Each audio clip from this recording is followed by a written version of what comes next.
In the tumultuous Sengoku period of 16th century Japan, where warlords vied for dominance and honor was often etched in blood, there was a Ronin whose name stirred whispers across the land. Ashino Taro, or Taro of the Storm. Taro had once served the Takeda clan, renowned for their cavalry and indomitable will. But the Battle of Nagashino shattered that legacy, and with it, Taro's lord fell. Masterless, Taro roamed the war-torn countryside, his katana a relic of a lost cause, his soul weighed by the burden of survival.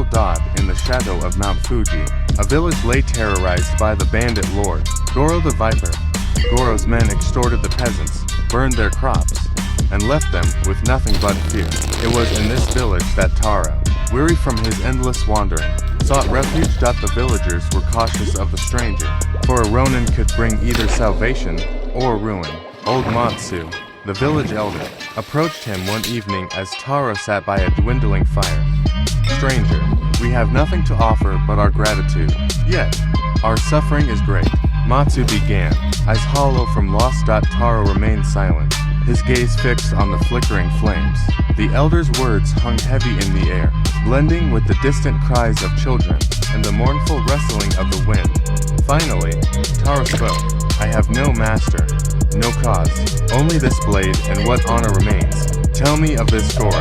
Encouraged, Matsu recounted tales of Goro's cruelty, how his bandits struck without warning, how even the samurai of the neighboring province had fallen to his cunning. The villagers had tried to appeal to local lords, but none dared face the Viper, moved by their plight and driven by a need to find purpose. Taro resolved to confront Gio. Under the cover of night, Taro crept into the forest, where Goro's men made camp. Like a shadow among shadows, he slipped through their ranks, cutting them down one by one. His blade danced in the moonlight, each stroke precise, each kill silent. But Goro was no ordinary foe.